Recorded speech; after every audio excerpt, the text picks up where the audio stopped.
Ahora solicito al señor secretario llamar a declarar a la presunta víctima, tomar sus datos y realizar las prevenciones pertinentes. Gracias, presidente. Rocío San Miguel Sosa.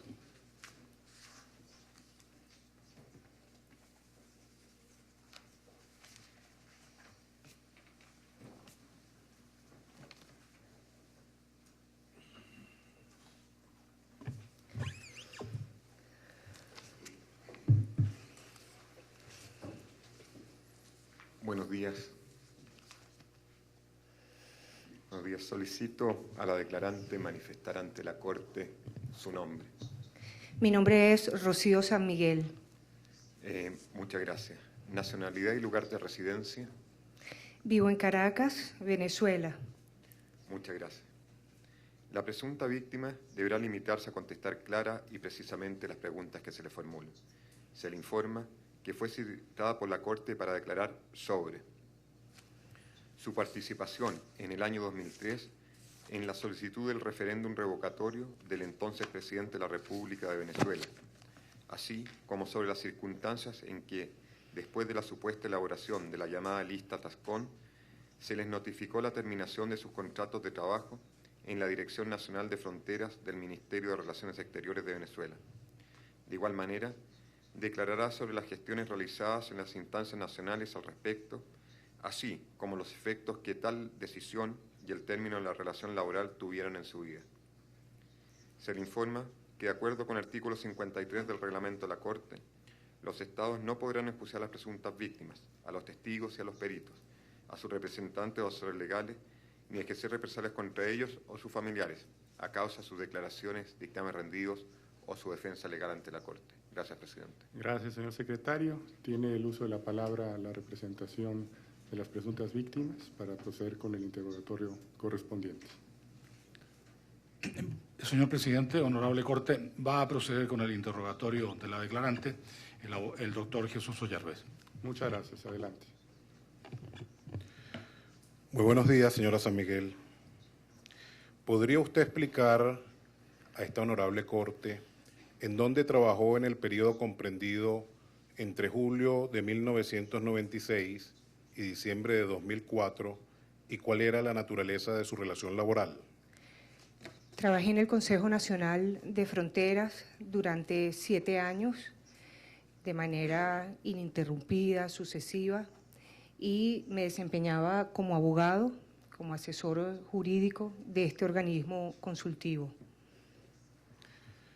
¿Podría usted señalar quién era su jefe directo y quién era la autoridad máxima en el Consejo Nacional de Fronteras? Mi jefe directo era el ciudadano Feijó Colomines, secretario ejecutivo del Consejo Nacional de Frontera, y la autoridad máxima del Consejo era José Vicente Rangel, que para ese momento también se desempeñaba como vicepresidente de la República en Venezuela. ¿Cuántas veces se reunió con la autoridad máxima del Consejo Nacional de Fronteras? Nunca. En los 7 años que me desempeñé como abogado nunca me reuní.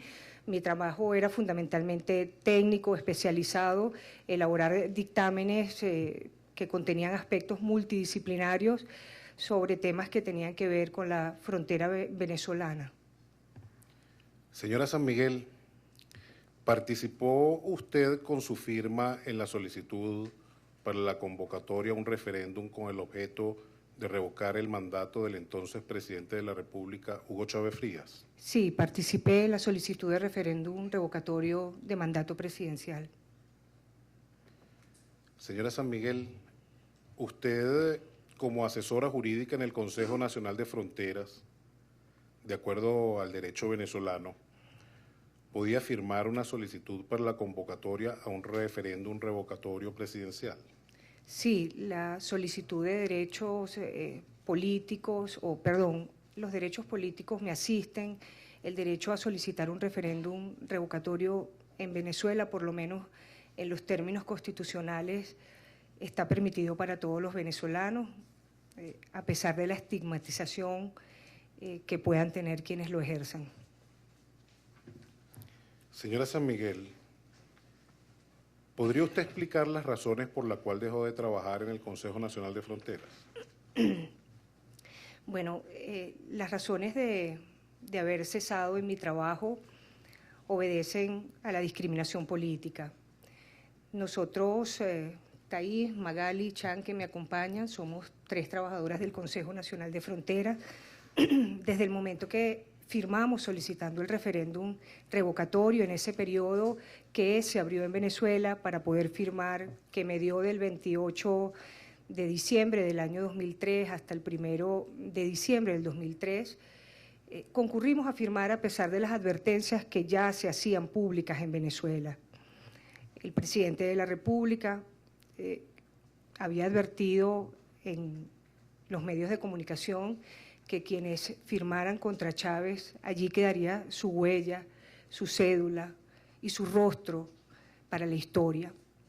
A pesar de ello, muchos venezolanos firmamos en el amparo de la Constitución de la República Bolivariana de Venezuela y por supuesto que teníamos miedo.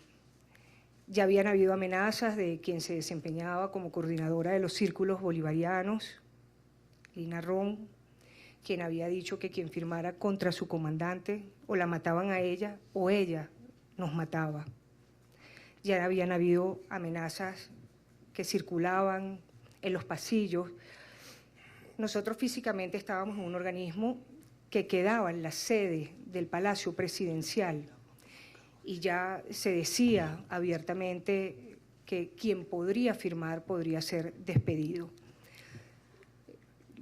Cuando nosotros empezamos a ver que esta promesa de despido se acercaba a la realidad, yo creo que fue cuando el presidente señaló en un Aló Presidente, que era su programa dominical, que estaba ordenando al presidente del Consejo Nacional Electoral que le entregaran la lista de los firmantes.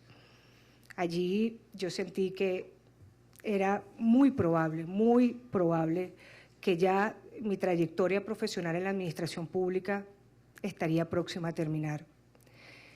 Efectivamente, el presidente de la República remitió una carta al Consejo Nacional Electoral el 15 de febrero del año 2004 pidiendo todas las listas de los firmantes y al día siguiente lo más sorprendente fue que el presidente del Consejo Nacional Electoral, el doctor Carrasquero, autorizó en un directorio del Consejo Nacional Electoral que todas las firmas de más de 3 millones de venezolanos fuesen entregadas al diputado Luis Tascón. Luego se significaron imágenes en la televisión en esos meses de febrero donde podíamos ver que nuestras firmas estaban siendo cargadas allí y saliendo del Consejo Nacional Electoral. Esas firmas, por cierto, terminaron y se duplicaron y se fotocopiaron en la Vicepresidencia de la República, donde estaba la autoridad máxima del organismo donde yo trabajaba. Estábamos hablando ya a finales de febrero y los primeros días de marzo fui notificada por el señor Feijó Colomine, concretamente el 11 de marzo, llegó de una reunión con el doctor José Vicente Rangel para decirme que había preguntado quiénes eran Thais Peña, Magali Chan y Rocío San Miguel. Es decir, no sabía ni siquiera quiénes éramos. Éramos sus empleadas, pero estaba dando la orden que tenían que votarnos. Feijó Colomine me relató en ese momento que él en un primer momento se opuso y dijo que él no tenía firma delegada para despedirnos y le explicó al doctor José Vicente Rangel que de acuerdo a la resolución de su nombramiento, él tenía que proceder al despido. Mediaron unos días, unos terribles días de marzo, en donde todos nuestros compañeros de trabajo ya nos señalaban, pasábamos a ser estigmatizadas, nos buscábamos todos en la lista Tascón. Pero hay más, también nos podíamos buscar en la lista del Consejo Nacional Electoral, porque allí también aparecían nuestras cédulas y nuestros nombres. Finalmente, el 22 de marzo, nunca se me olvida, y frente a la gravedad de lo que estaba ocurriendo, yo decidí hacer una llamada telefónica y grabarla. Una llamada telefónica al secretario ejecutivo del Consejo Nacional de Fronteras, en la que aproximadamente unos 30 minutos quedaba todo claro cómo había sido ordenado. Lo que más recuerdo en ese momento, lo más doloroso quizá, fue cuando me dijo: ¿cómo se me ocurre firmar contra el tipo que te paga?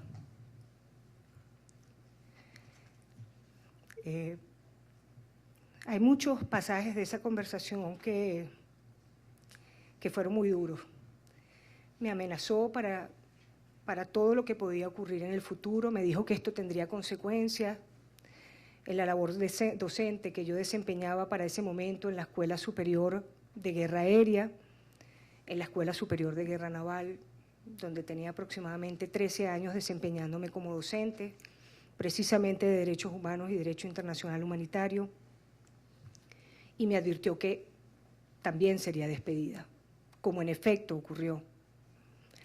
Me advirtió también en ese momento que para quien era mi pareja en ese momento también perdería su cargo, como en efecto ocurrió.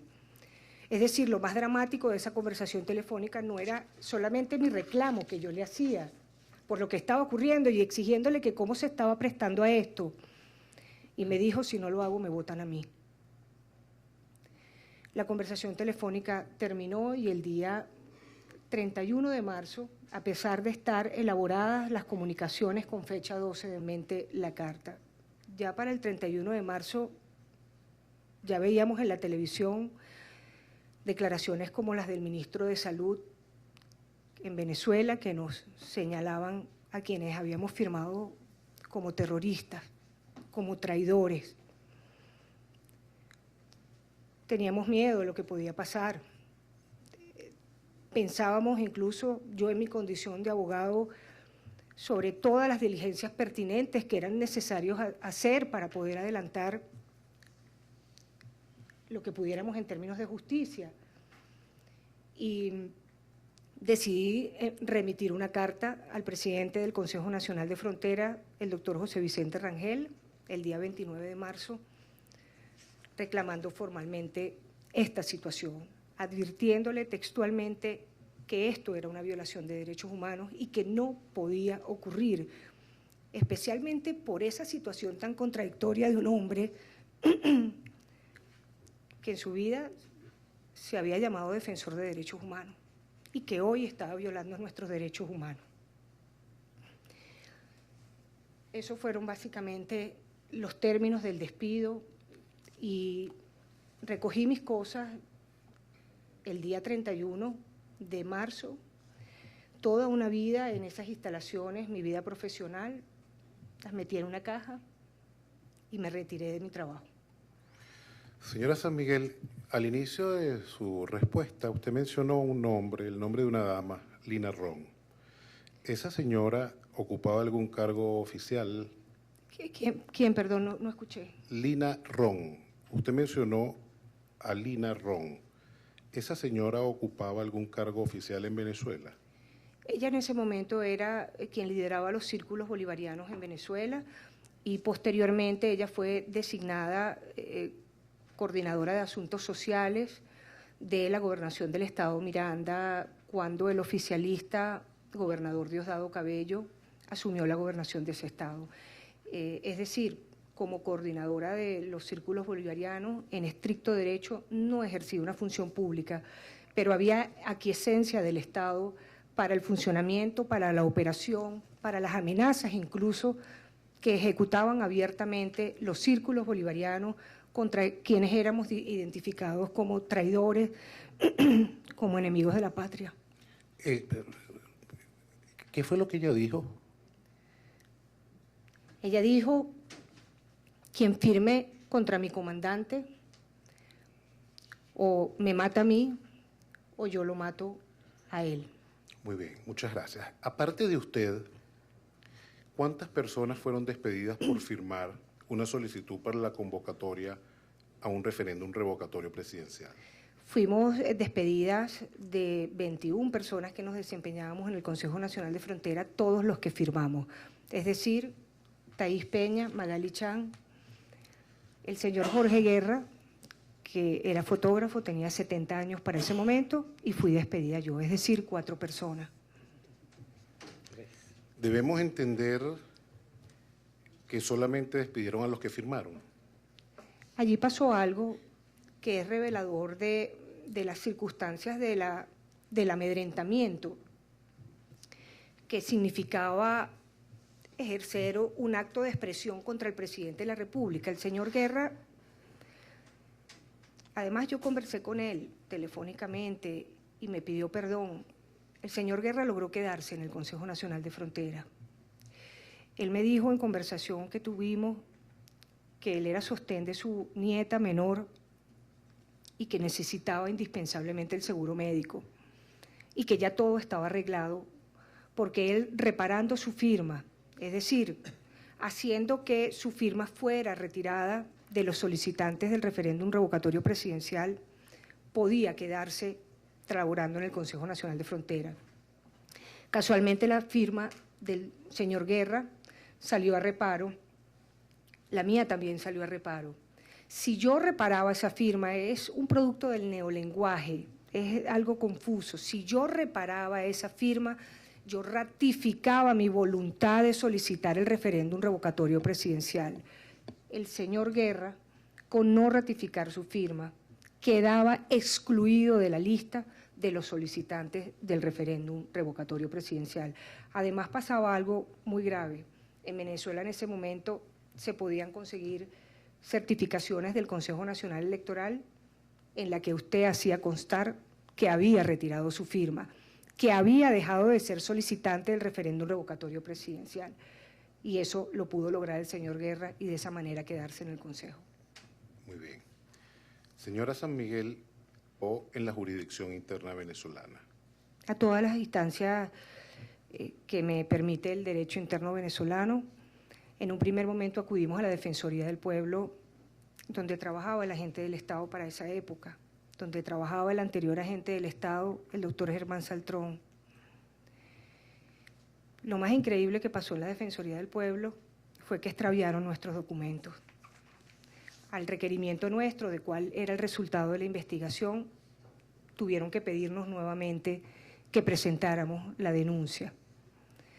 A los pocos meses, esta se introdujo, la primera el 27 de mayo del año 2004, a los pocos meses cerraron el caso, dijeron que no había ninguna violación a los derechos humanos, pero en paralelo habíamos interpuesto la denuncia ante la Fiscalía General de la República, directamente en comunicación dirigida al Fiscal General de la República, Isaías Rodríguez. Y allí también pasó algo muy dramático. No se adelantó investigación efectiva sobre lo que estaba sucediendo, al punto que la fiscal 37 comisionada para el caso pidió el sobreseimiento. Por supuesto, ese sobreseimiento fue acordado por el Tribunal de Primera Instancia, y digo por supuesto porque era claro que a donde íbamos nos cerraban las puertas, nos dilataban, nos hacían esperar horas interminables. Yo creo que nos humillaban, porque el problema de la discriminación política en Venezuela no es solamente ser discriminado, sino que cuando uno decide hacer pública su denuncia, es estigmatizado y es castigado. Entonces, fue un camino muy largo, aproximadamente un año en la justicia penal, llegamos hasta el Tribunal Supremo de Justicia, agotamos todos los recursos. Teníamos esperanza en la vía laboral por la vía del amparo constitucional. El amparo constitucional es un juicio breve en Venezuela que permite a los jueces restituir los derechos infringidos, pero inmediatamente que presentamos el amparo, la audiencia constitucional tardó 367 días en realizarse. Es decir, nuestras esperanzas, a medida que iban ocurriendo los días, eran cada vez menores de poder tener justicia. El caso subió a la Corte o al Tribunal Supremo de Justicia porque la juez se inhibió y el Tribunal Supremo de Justicia ordenó que realizáramos la audiencia constitucional. Es decir, nosotros agotamos todos los recursos que por mandato legal exige el derecho venezolano para poder ir a una vía en la justicia internacional. Incluso teníamos el poder de la ley del trabajo y el reglamento de la ley del trabajo que nos decía que en caso de discriminación el juicio idóneo era el recurso de amparo. Nuestra fe estuvo en ese juicio de amparo, pero debo decirles, aunque ustedes no lo crean, que ni siquiera todas las víctimas fuimos escuchadas en la audiencia constitucional. Es tan dramática y consta en el expediente que ustedes tienen porque fue consignado en la Comisión Interamericana, que la audiencia, la primera oportunidad que teníamos de ser escuchadas por los jueces o por esta juez, ni siquiera todas las víctimas pudimos expresarnos. Señora San Miguel, ¿podría usted señalar qué efecto tuvo en su vida el despido? Son muchos los efectos que puede tener en la vida de una persona unas circunstancias tan dramáticas como esta, sobre todo cuando se decide enfrentar a quien tiene tanto poder en Venezuela. La estigmatización es un efecto muy poderoso.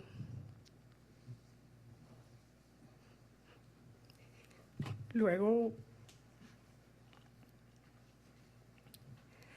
está la familia.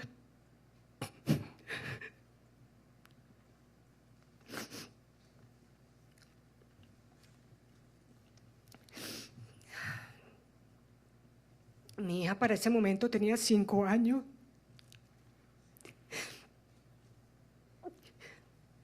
Y ella entendía que yo amaba mi trabajo para el cual me había preparado con probidad, con idoneidad, con estudios, y solo me preguntaba qué había hecho mal. Esto tiene efectos también sobre uno pierde muchos amigos o quien está reclamando públicamente un derecho, especialmente en un país tan polarizado como Venezuela. Esto tiene efectos muy perversos, incluso hasta en la condición de abogado, que era mi único modo de sustento para ese momento. Asistir a un cliente, si yo hubiese decidido ejercer la profesión, era llevarlo a perder un caso.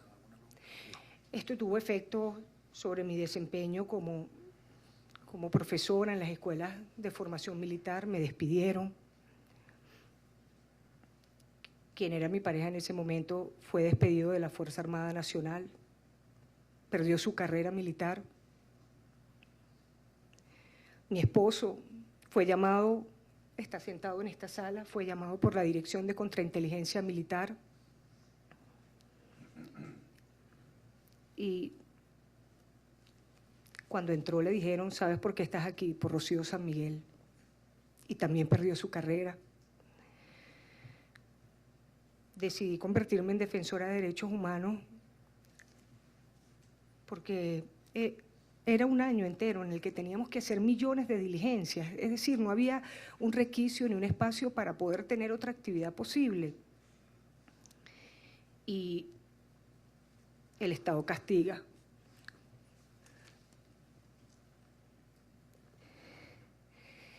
El Estado castiga a los defensores de derechos humanos en Venezuela, sobre todo cuando queremos tener una voz sostenida y firme en la reivindicación de los derechos. Fui amenazada de muerte delante de mi hija, en un hecho que fue debidamente denunciado. Solamente le dije al motorizado que abrió la puerta de mi vehículo con mi hija sentada al lado, que no me matara delante de mi hija. Y solo me dijo, te vamos a quebrar, San Miguel. Entraron a mi casa a robar. Hubo que pedir medidas de protección en la Comisión Interamericana de Derechos Humanos. Todavía están vigentes. El Estado solamente se empeña en querer colocarme 2 policías al lado y me he negado a ello. En Venezuela a veces los policías son más peligrosos, tenerlos al lado. Han sido muchos, realmente muchos los efectos. Muchos de mis hermanos en algunos momentos tenían que encubrir su apellido para poder aspirar a algún trabajo o alguna actividad, porque tener el apellido San Miguel puede ser perjudicial.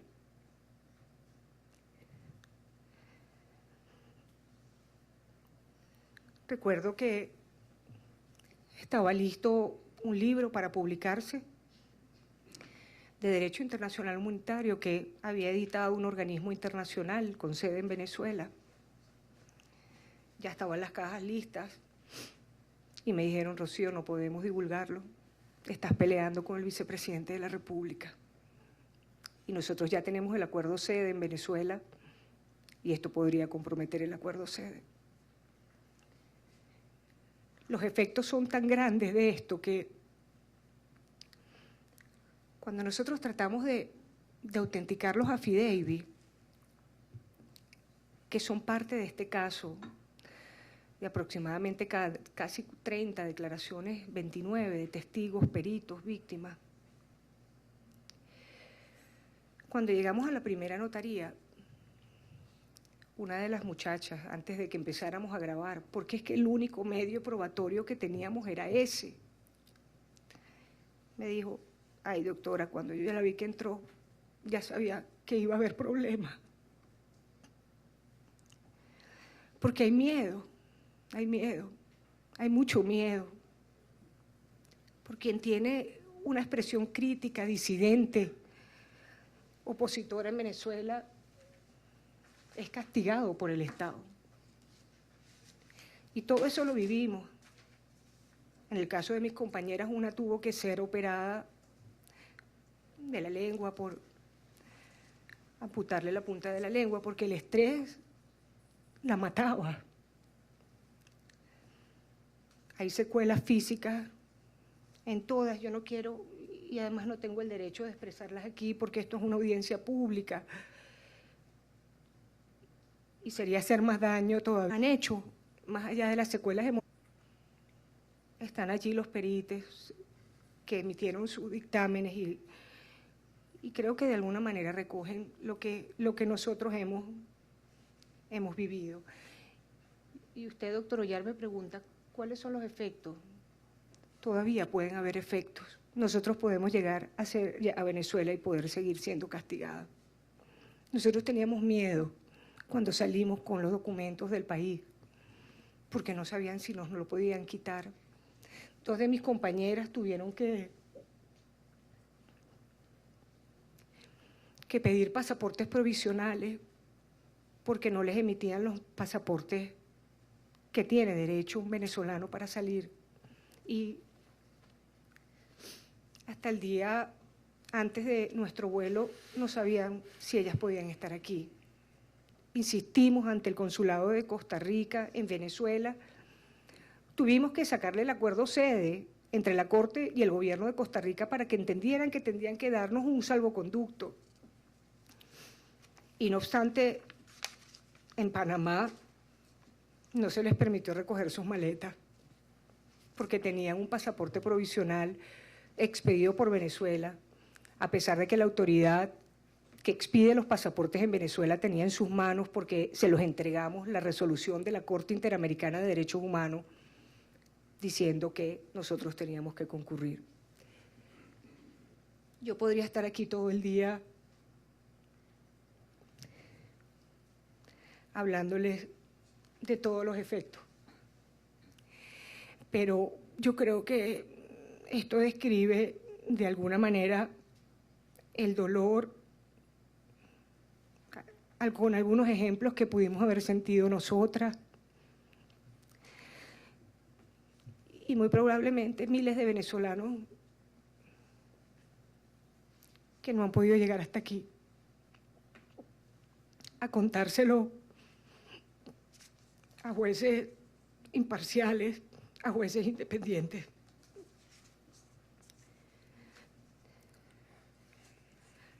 Son muchos los efectos, muchos los efectos. Yo quiero dejar esa pregunta hasta allí. Muchas gracias. Cesaron las preguntas, señor presidente. Muchas gracias a los señores representantes de las presuntas víctimas. Y procede ahora con el interrogatorio, si así lo desea, la representación del ilustre Estado de Venezuela. Si pueden decir la persona que realizará el interrogatorio. Sí, bueno, muchas gracias, presidente. Yo, como agente del Estado, realizaré directamente las preguntas. Primero que nada, permítame saludarlo a usted, a los honorables jueces, a los delegados, ilustres delegados de la Comisión Interamericana de Derechos Humanos y a los representantes de las presuntas víctimas. Buenos días, señora San Miguel, ¿cómo está? Buenos días, Larry, ¿cómo estás? Bien. Señora San Miguel, usted declaró ante esta Corte que se desempeñaba como asesora jurídica en el Consejo Nacional de Frontera. ¿Es cierto eso? Sí, mi contrato establecía que me desempeñaba como asesora jurídica. Gracias. ¿Existía otros asesores jurídicos en el Consejo Nacional de Frontera junto a usted? No, en ese momento no existía otro asesor jurídico, aunque el Consejo Nacional de Frontera, al ser un órgano colegiado y estar conformado por varios ministros, casi la totalidad de los ministros del gabinete para ese momento, cada ministro cuenta con su asesor jurídico propio. Y además el propio vicepresidente de la República, quien se desempeñaba como presidente del Consejo Nacional de Fronteras para ese momento, contaba con Ilias Purua, que era la consultor jurídico de la vicepresidencia, y además era para ese momento la secretaria del Consejo de Ministros en Venezuela, al punto que… Pero disculpe, señora San Miguel, si me permite, por favor. Sí, tengo 20 minutos contados. Yo he tardado 13 años en llegar hasta aquí para contar mi verdad. Solo para advertir que hubo unos minutos adicionales, entonces le pedí a la Secretaría que los tome en cuenta también para el interrogatorio correspondiente. Adelante. La relación, y es importante tenerlo en cuenta, que he hecho esas dos menciones de consultores jurídicos que tienen que ver con el oficio que se realizaba en el Consejo Nacional de Frontera, es que las decisiones más importantes de carácter jurídico que tomaba el vicepresidente de la República dependían de Ilias Purua, al punto que nuestros contratos fueron retenidos por suficiente tiempo hasta que pudieron ser revisados si aparecían en la lista Tascón por la propia consultora jurídica del Consejo de la Vicepresidencia de la República. Gracias por su respuesta. Asesor jurídico al cargo que usted desempeñaba porque no era posible denominarlo consultor jurídico, ¿eso es cierto? Nosotros para el momento hubo muchas variaciones en las denominaciones de los contratos en los años de funcionamiento del Consejo Nacional de Frontera. El presidente Chávez, la verdad era que ignoraba el Consejo Nacional de Fronteras y lo ignoraba porque el asunto fronterizo lo ejercía él en primera persona. Nosotros éramos un organismo subsidiario al que poco se le tomaba en cuenta en sus dictámenes, al punto que el personal nunca conoció al presidente del Consejo. Y nosotros, o más bien todos los empleados, reclamábamos anualmente, presidente, que se nos hiciera una estructura de cargos. Señor San Miguel, gracias, presidente. No he terminado. Agente del Estado, por favor, permítame responder. Un segundo. Sí, adelante. Presidente, nosotros estamos realizando preguntas sencillas. Y como señaló el señor secretario al momento de iniciar la declaración, solo estamos pidiendo que se responda directamente el planteamiento que hemos realizado. No que se realice una exposición en torno al tema. Realice la pregunta y que responda la declarante conforme lo considere, obviamente dentro de las limitaciones del tiempo. Entonces, sí, adelante, por favor. ¿Puede repetir la pregunta, por favor? ¿Qué me hizo?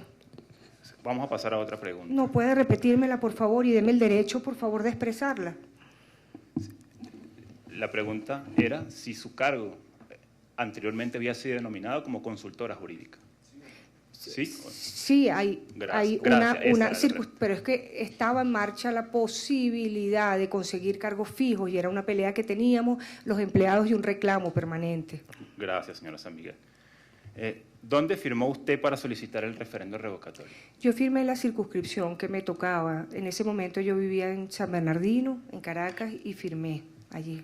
¿Usted firmó directamente ante una oficina del Consejo Nacional Electoral? La oficina del Consejo Nacional Electoral es una sola, está en la sede del centro de Caracas.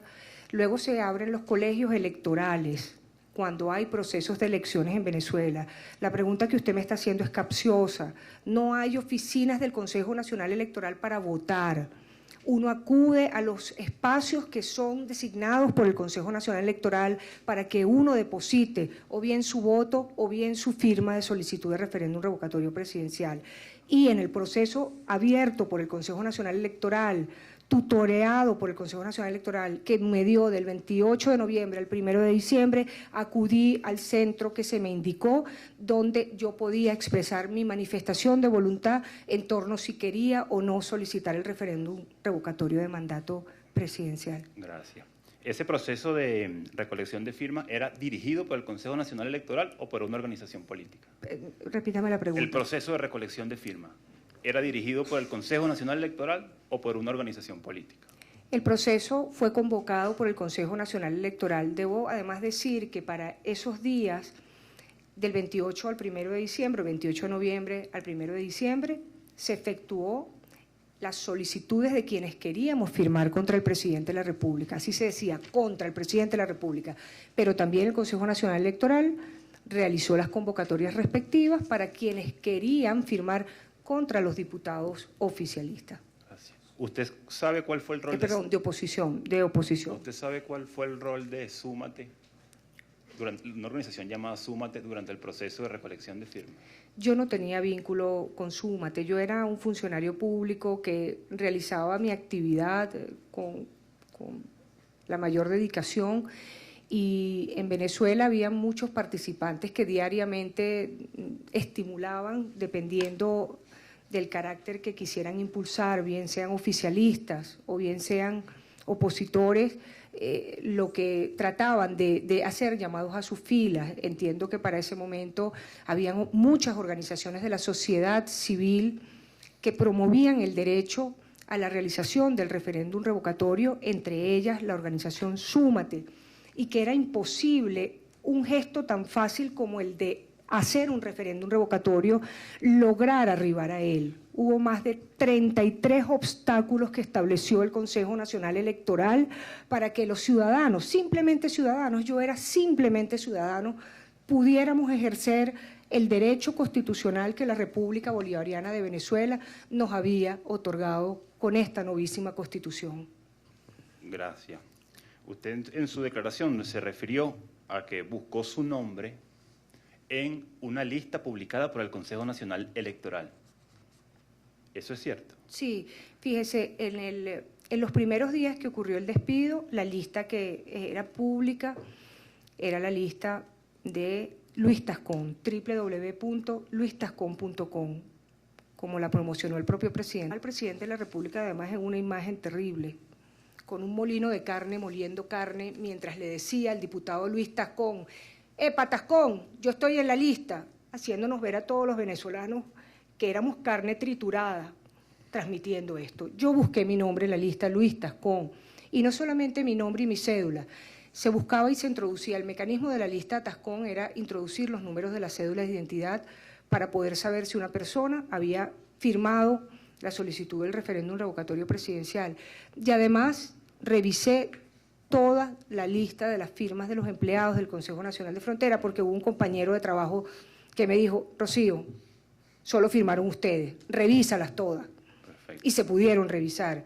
Pero debo decir que cuando se elaboraron ya los recursos correspondientes ante la Defensoría del Pueblo, ante el Ministerio Público, la propia página web del Consejo Nacional Electoral permitía introducir la cédula de un venezolano y determinar si este venezolano había solicitado el referéndum revocatorio de mandato presidencial o no. Perfecto, muchas gracias. De nada. Usted refirió en su declaración una conversación sostenida con el señor Feijó Colomine. ¿Había una persona más presente cuando se dio esa conversación? ¿Había alguien más presente cuando se dio esa conversación? No, esa conversación la grabé y fue entre nosotros dos, pero el contexto de la conversación es tan largo, dura 30 minutos, que los elementos de tiempo, modo y lugar pueden corroborarse y confrontarse para determinar que fueron verdad. Y creo que lo más grave fueron las amenazas veladas que se desarrollaron y se ejecutaron y que fueron advertidas ese día que nosotros hablamos por teléfono. Muchas gracias. Solo para el registro, usted declaró que había recibido la notificación el 31 de marzo. Sí, nosotros... Sin embargo, el oficio de notificación que consta en el expediente tiene fecha 29. ¿Pudiera aclararnos la fecha? Sí, fíjese, nosotros para el 11 de marzo ya había regresado Feijó Colomine de una conversación que había realizado con José Vicente Rangel y ya nos había dicho lo que iba a pasar. Te tenemos que votar. Él nos comentó que las cartas no las iba a hacer él, las cartas de despidos las iba a hacer la consultora jurídica de la Vicepresidencia de la República, que era la mano derecha del doctor José Vicente Rangel. Y el día 12 me imagino que hicieron la comunicación, pero usted puede ver en el expediente laboral que a pesar de estar hechas, elaboradas con fecha 12 de marzo del año 2004, en la parte de abajo, como es costumbre, en toda la administración pública venezolana, quien recibe la comunicación coloca la fecha de recibo. En mi caso, la firma incluso de la fecha de entrega es la del propio Feijó Colomine y fue en este momento, no recuerdo, recuerdo que fue finales del mes de marzo. No lo recuerdo, gracias. Marzo del año 2004. Usted declaró y acaba de ratificar que el 22 de marzo del 2004 se recibieron en el Consejo Nacional Electoral todas las notificaciones, ¿es cierto? Perdón, se recibieron en el Consejo Nacional de Fronteras, disculpe. Se recibieron todas las notificaciones el 22 de marzo. Sí, fíjese, yo quisiera que fuésemos muy sencillos en esta explicación. Había un lleva y trae de dos oficinas que quedaban distanciadas. Había una oficina que era la Secretaría del Consejo Nacional de Fronteras, pero todas las decisiones se tomaban en la Vicepresidencia de la República. La primera información que nosotros tenemos es cuando nos llega Feijó Colomines a informarnos, están votadas, tengo que votarlas. Le dije a José Vicente que él tiene que firmar las cartas porque no las puedo firmar yo.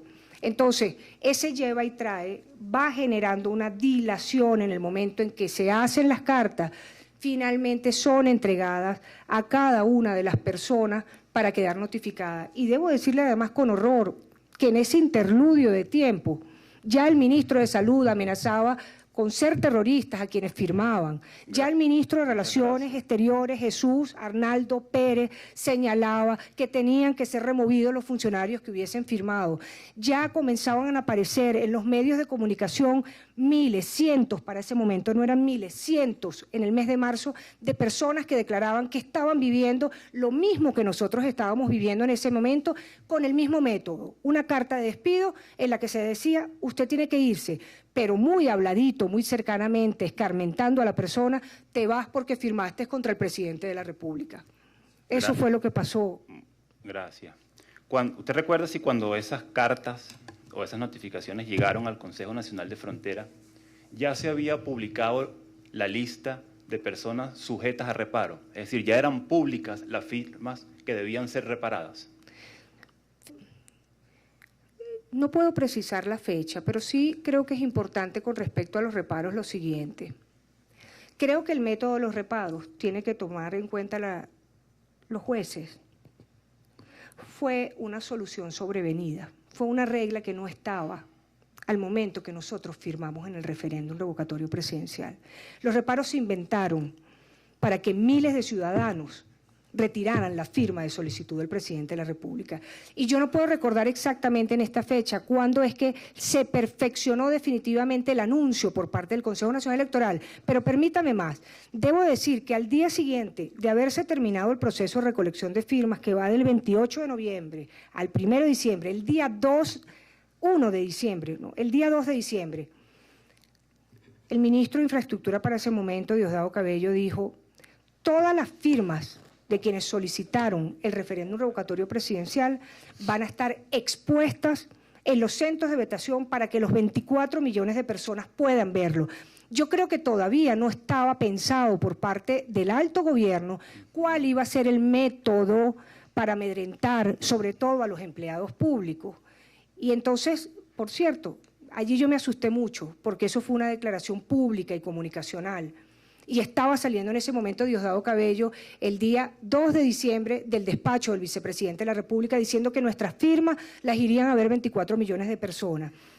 La lista Tascón terminó muy probablemente de configurarse después de que el presidente le pide al presidente del CNE que le entregue las firmas digitalizadas. Estas firmas fueron entregadas a Luis Tascón el 16 de febrero. Es decir, la lista Tascón probablemente ya estaba en la página web a finales de febrero. Y estas listas además se vendían en todas las calles de Venezuela. Uno podía comprarla, lo que se llama en Venezuela los buhoneros, que es las personas que hacen venta informal de CD. Y estaban reproducidas por miles, y ya probablemente a finales de febrero ya estaba circulando esto, y era abierto en Venezuela que cualquier persona podía meter su cédula de identidad y obtener si había firmado o no.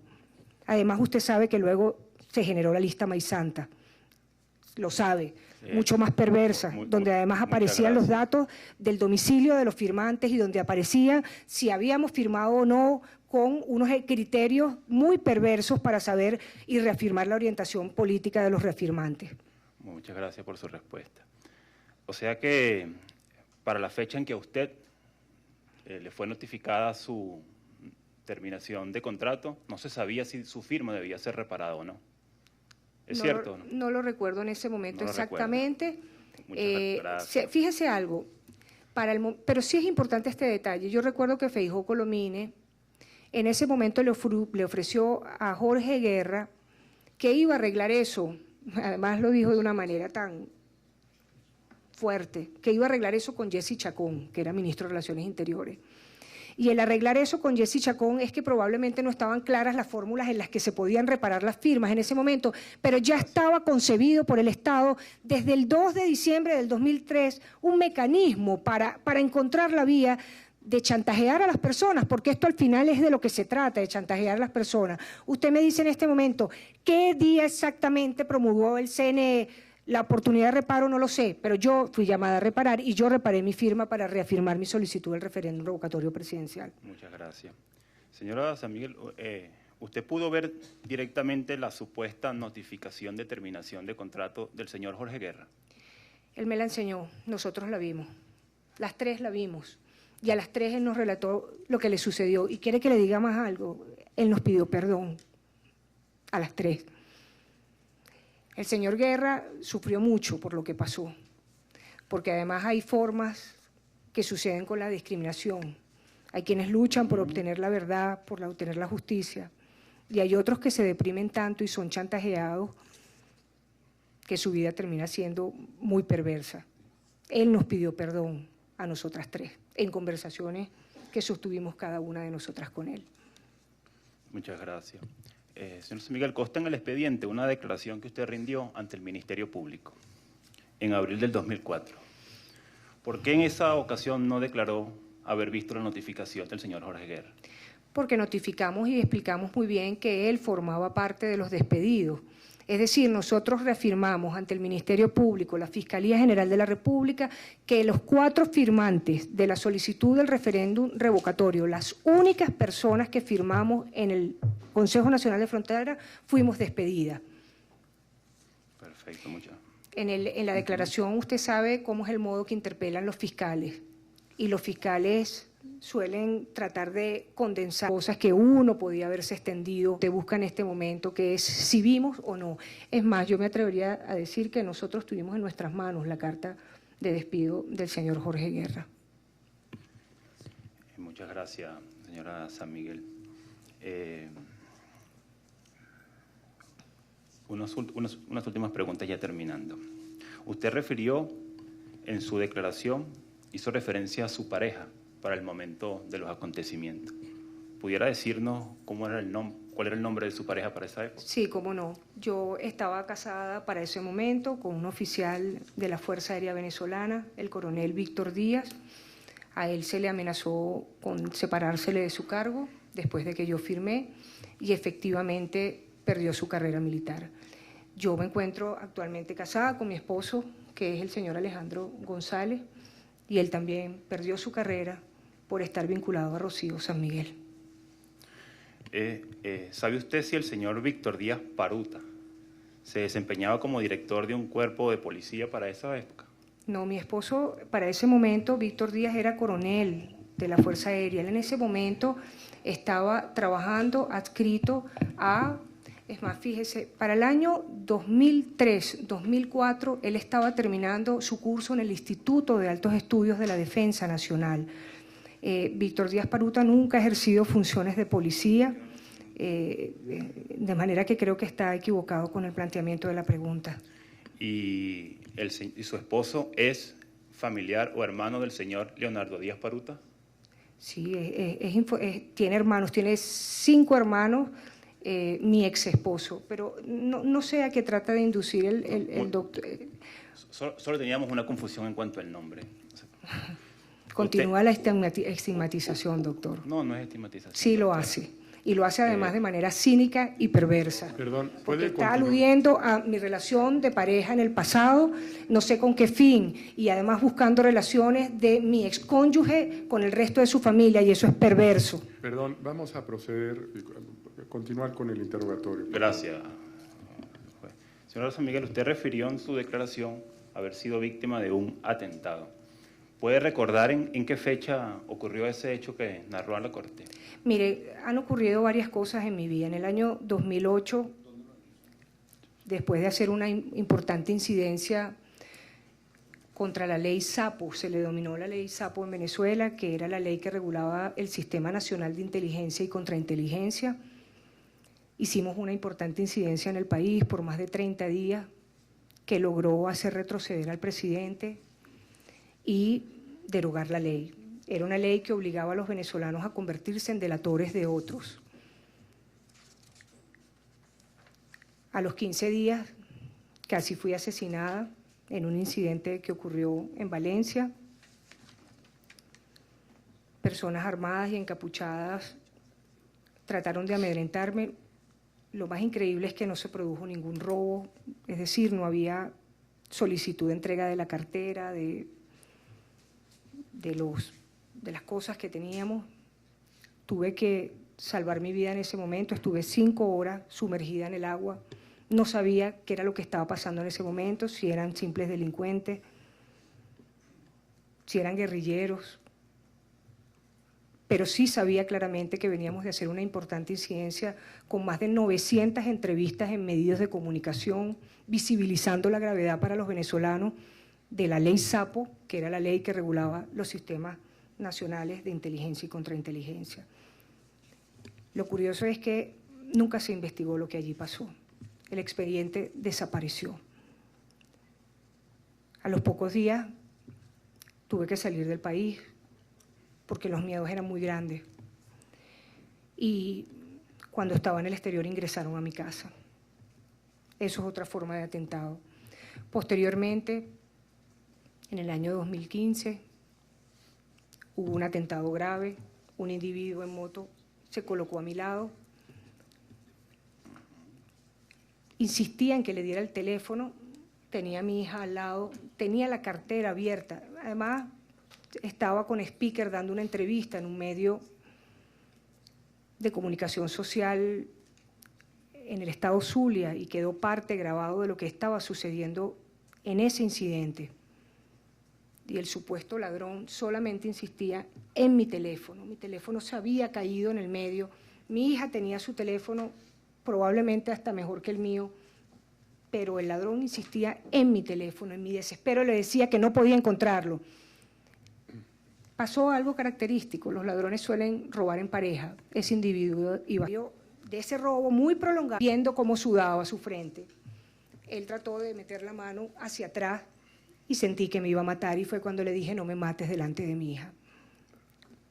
Pero además debo decirle que los atentados no fueron físicos, han sido también morales.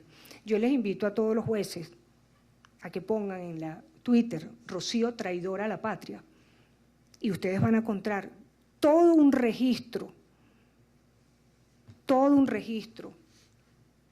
de atentados a mi honor, a mi reputación, a mi dignidad como mujer,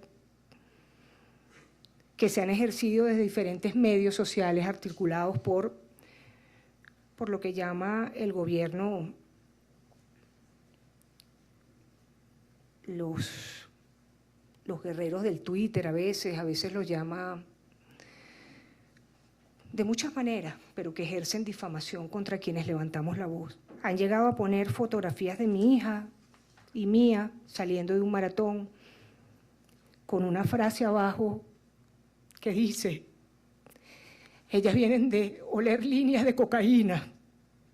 Han colocado fotos mías con mi hermano, con mi sobrino, en esos hashtags que promueve la batería comunicacional del gobierno, donde dice que son mis amantes bolivianos.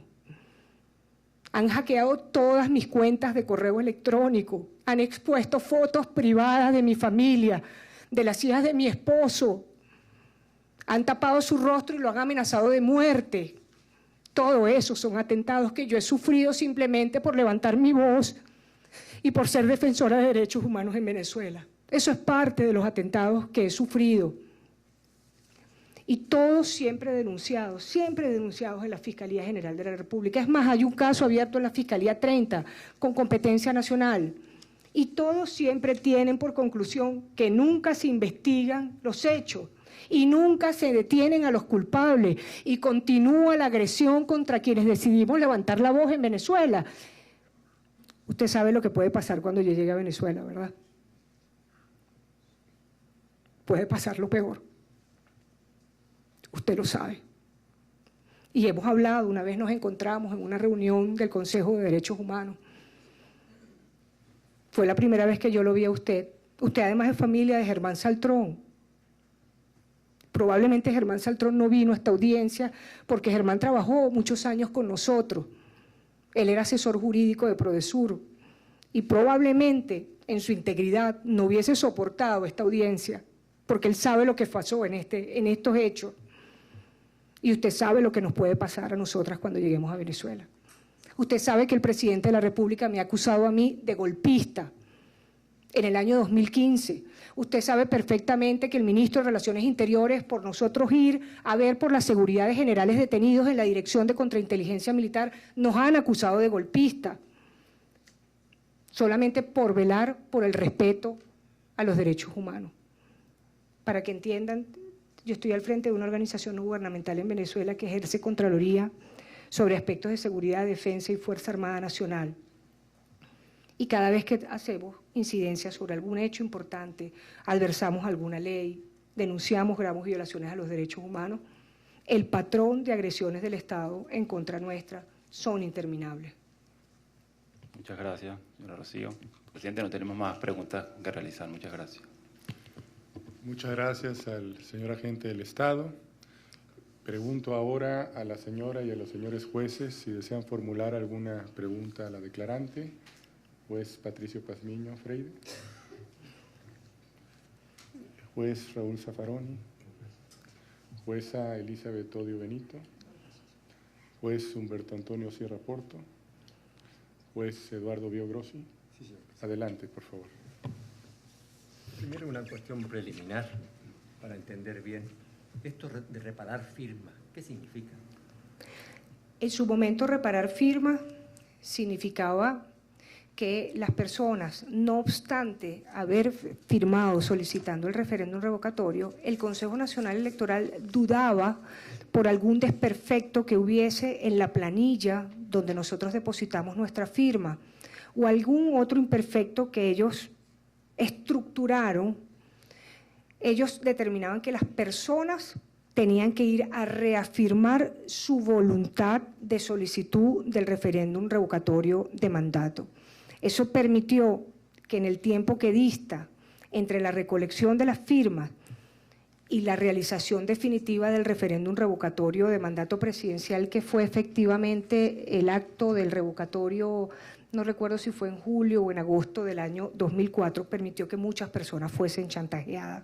Fuese de otra manera, no solamente que quienes habían firmado y hubiesen salido en esa lista por firmas defectuosas o por duda, también se abrió la posibilidad de que otras personas, aún sin aparecer en la lista, retiraran su firma. Eso fue lo que se llamó los actos de reparo para la solicitud del referéndum revocatorio en Venezuela. hechos le voy a preguntar, ¿cómo y por qué causa ingresó usted y las otras dos presuntas víctimas a la Dirección Nacional de Fronteras del Estado? Mire, en mi caso, yo me gradué de abogado en 1989 y en el año 91 ingresé en la administración pública.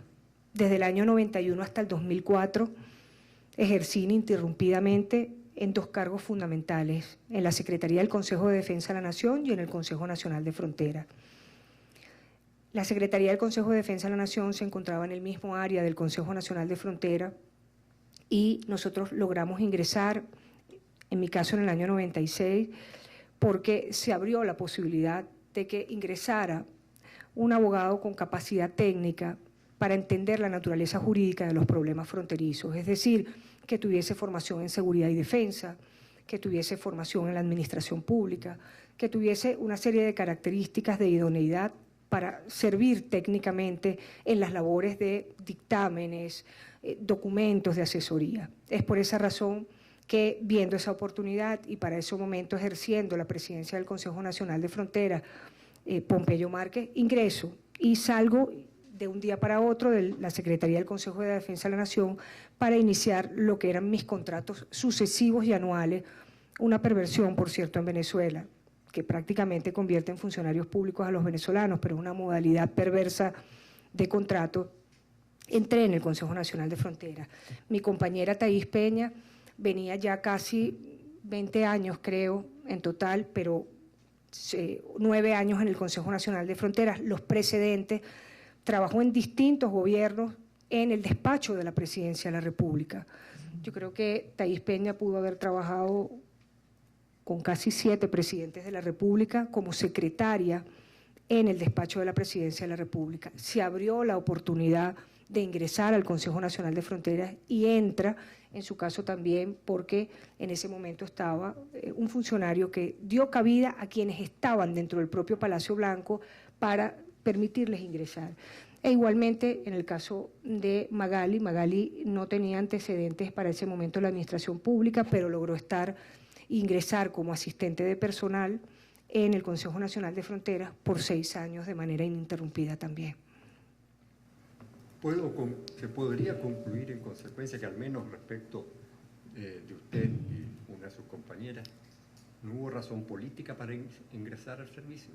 ¿Que fue solamente razón técnica? No, de ninguna manera. Inclusive nosotros, como le cuento, en mi caso, saliendo recién como abogada graduada, me desempeñé durante todo ese tiempo. Trabajé con un gobierno anterior al del presidente Chávez y me pude continuar trabajando. Es decir, la razón de ingreso a la función pública nuestra en el Consejo Nacional de Fronteras no era política. En mi caso no pertenezco a ningún partido político, aunque estoy en mi derecho de hacerlo. Y creo que mis compañeras tampoco, pero estarían en su derecho también de hacerlo. Pero no teníamos tanta importancia nosotras en nuestra función como para ser descollantes en nuestra fidelidad o no a un proyecto político, al punto que trabajamos en el Consejo Nacional de Fronteras, en la presidencia del doctor Rafael Caldera, y continuamos trabajando en el Consejo Nacional de Fronteras bajo la presidencia de Hugo Chávez Frías hasta el año 2004, es decir, del tiempo que media de 1998 al 2004 del presidente Hugo Chávez Frías. Y además es importante entender que nosotros incluso como técnicos, en mi caso, tenía que hacer a veces dictámenes que no eran amables, de pronto para una política que se estaba desarrollando en ese momento, pero sin embargo era aceptado. Allí la condición de fidelidad al partido o a la ideología poco importaba. De hecho, nunca se me preguntó hasta que firmé. Gracias. Usted señala varios hechos que salieron en la prensa después de que la separaron del servicio, que hubo declaraciones de prensa, hubo denuncias de atentado, pero yo no encuentro en el informe de la comisión estos hechos. Había una disciplina. O sea, por ejemplo, le pregunto, las denuncias. Todas existen. Todas las denuncias. ¿Están acompañadas al expediente? ¿Perdón? ¿Están acompañadas al expediente? Sí, a este expediente no están expediente. acompañados. ¿Por qué? ¿Qué sucede? Recuérdese usted que nosotros, los hechos ocurrieron en el año 2004 y nosotros interpusimos nuestra petición en la Comisión Interamericana de Derechos Humanos el 6 de marzo del año 2006. Allí entendimos que, digamos, estaban suficientemente explicitados los hechos que concernían a el despido por discriminación política. Todos los eventos posteriores que fueron ocurriendo de amenaza a mi integridad personal, digamos, distinta a la afectación que puede haber ocurrido el hecho de discriminación, muy probablemente derivan de mi conversión en defensora de derechos humanos. Y los más graves precisamente se convierten en el 2008. En el 2008 y adelante nosotros empezamos a acreditar ante la Comisión Interamericana de Derechos Humanos lo que venía sucediendo, debidamente sustentado en su momento incluso para la solicitud de medidas de protección en favor de mi hija y de mi propia persona. Gracias. Ha hecho usted una referencia a una notaría que tuvo problemas. ¿Fue la única notaría que concurrió? ¿Hubo otras notarías? ¿Qué pasó con las demás personas al respecto? Sí, nosotros recibimos la orden del tribunal de preparar los documentos affidavit. Estos se prepararon y concurrimos. ¿La notaría le aceptó finalmente? No, nosotros intentamos primero en la notaría octava de Baruta, que se encuentra ubicada en el Centro Ciudad Comercial Tamanaco, por las cercanías de donde se encuentra laborando uno de los abogados, y allí clara y manifiestamente se nos dijo que no podían ser autenticados esos documentos porque eran de contenido político. Luego fuimos a la notaría primera de Chacao, pasó algo similar frente a nuestro reclamo, tratando de ser incluso didácticos, diciéndoles, mire, esto no concierne a un asunto que tiene que ser dirimido por un notario, son declaraciones de peritos, testigos y víctimas que usted solamente tiene que acreditar que quien la otorga es quien dice ser con su documento de identidad. No hubo manera. La persona dijo en ese momento, la notario, que ella estaba saliendo del cargo y que no podía recibir los affidavit. Y yo la increpé y le dije, mire, aunque usted salga de su cargo, la notaría no deja de funcionar. Mire cómo están afuera otorgando los documentos. Lo cierto es que me dijo, vaya usted a otra notaría. Fuimos a otra notaría también, en Bellocampo, donde ocurrió algo similar. La abogada revisora me dijo, esto no van a permitir que lo notaríes. Se acercó otro de los abogados revisores y me dijo, Rocío, esto no lo van a permitir, aquí hay órdenes de no permitir documentos políticos. Pedí hablar con el notario y el notario me alegó además una circunstancia muy particular. No puedo notariar los documentos porque está caído el sistema. Volví a decirle, notario, todas estas personas que están en la notaría, las notarías en Venezuela se llenan de gente esperando el otorgamiento. Y en ese momento había casi 50 personas otorgando documentos. Y le decía, notario, ¿qué me está diciendo si están otorgando esto? No, está caído el sistema. Yo le decía, doctor, pero revíseme el documento, yo puedo venir más tarde cuando regrese el sistema, incluso mañana, porque teníamos tiempo suficiente. No puedo recibir el documento, fue su última expresión. De allí les hicimos saber a la Corte lo que estaba sucediendo y recibimos una comunicación de la gente del Estado en el que ponía a la disposición la notaría, creo, octava, era la notaría octava de Chacao. Fuimos con ilusión, dijimos, por fin esto puede resolverse, es una pesadilla, es volver otra vez a ser estigmatizadas, pasar pena delante de las notarías, estar allí, pues. Yo creo que tenía muchísimo tiempo que no firmaba como abogado, porque todos los documentos tienen que ser visados por un abogado. Eran mis primeros documentos que iban a poder ser notariados en mucho tiempo y no pudieron ser tampoco notariados. Fuimos a la notaría octava y el notario nos recibió, primero la abogada revisora, puso obstáculos porque ya los documentos, que había sido una de las modalidades que ustedes habían sugerido, habían sido firmados privadamente y nosotros, para no reproducir más de 200 hojas, los presentamos ante el notario y le hicimos saber, usted puede colocar una nota y decir que ha sido llamada la persona para firmar delante suyo. Él dijo que no lo aceptaba así, que teníamos que reproducir nuevamente todos los documentos. Cumplimos la orden, fuimos a revisar y a reproducir todos los documentos. El notario no quería recibirnos. Yo insistí, abrí la puerta para explicarle lo que estaba sucediendo. Le hice saber la nota emanada de la Corte Interamericana. Y me dice, vengan y tráiganlos. Fuimos a reproducir los documentos con el gasto que eso supone. Se instaló un funcionario y comenzó a darle lectura uno a uno de las páginas. Yo le dije, doctor, estas son declaraciones que ya están autorizadas por el notario. Yo tengo que evaluar aquí si esto es procedente o no. Es decir, volvíamos al comienzo. Criticó que en uno de los documentos de los peritos, el perito se refiriera a terceras personas, decía que eso estaba prohibido. Y le hice hincapié, esto es un peritaje, el perito tiene que referirse a un dictamen médico a otras personas. Y le expliqué que esto iba para la Corte Interamericana de Derechos Humanos. Lo más dramático fue cuando me dijo, Venezuela no es parte de la Corte Interamericana de Derechos Humanos. Le expliqué con paciencia y le hice saber todos los casos que han logrado entrar al sistema son evaluados. La paciencia no importaba.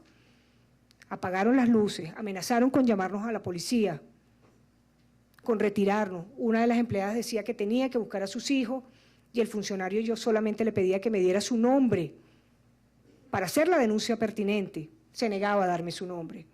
Le decía que lo hiciera incluso por su compañera, que yo no me iba a salir de la notaría hasta que no me diera su nombre.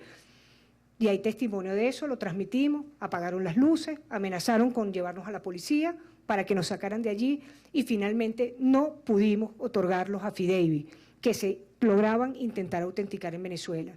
Debo decirles que 7 affidavits que fueron otorgadas en el exterior, en Canadá, en Estados Unidos, en Colombia, en España, se hicieron en un lapso promedio de 20 minutos en esos países sin ningún problema, porque cualquier abogado en una notaría del mundo entiende que un affidavit solamente es autenticar la firma de quien dice dar la declaración. En Venezuela es imposible porque hay una revisión si el documento tiene carácter o no político, pero hay más. Hay un aviso colocado atrás que dice, aquí no se habla mal de Chávez, y esos documentos hablaban en sí mismos de mal de Chávez, de cosas que habían ocurrido en su gobierno. Eso es lo que está pasando en Venezuela y es un drama humano que no solamente nos ha afectado a nosotros, sino que continúa afectando a los venezolanos. La discriminación se está perfeccionando. Existió la lista Tascón, la lista Maizanta y ahora el carné de la patria. Le respeto mucho sus apreciaciones, pero estoy preguntando sobre hechos. Lo demás lo Perdone. dejamos para los alegatos. Perdone. Una última pregunta.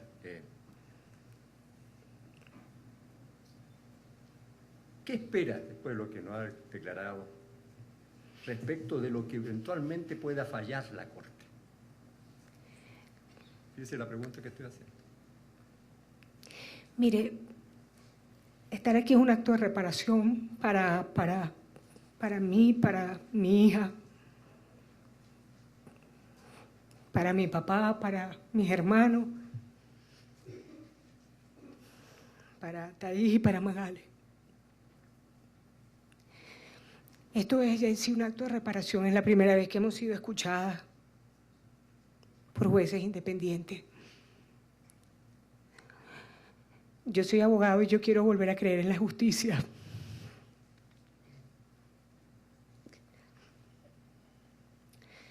Yo quiero que se sepa la verdad de lo que ocurrió en Venezuela, de lo que ha ocurrido con nosotras y con miles de venezolanos continúa ocurriendo. Yo creo que haya sanciones para que esto no continúe, que haya la posibilidad de construir un mecanismo incluso legal que prohíba la discriminación, que penalice la discriminación política en Venezuela, porque eso está destruyendo el alma del país.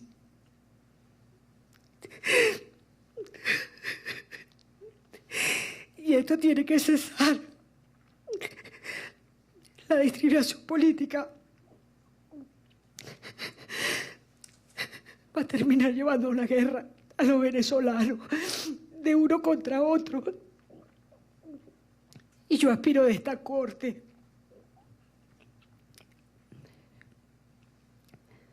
que ustedes tengan el poder de hacer cesar que esto continúe por medios más sofisticados y más perfeccionados que se están dando.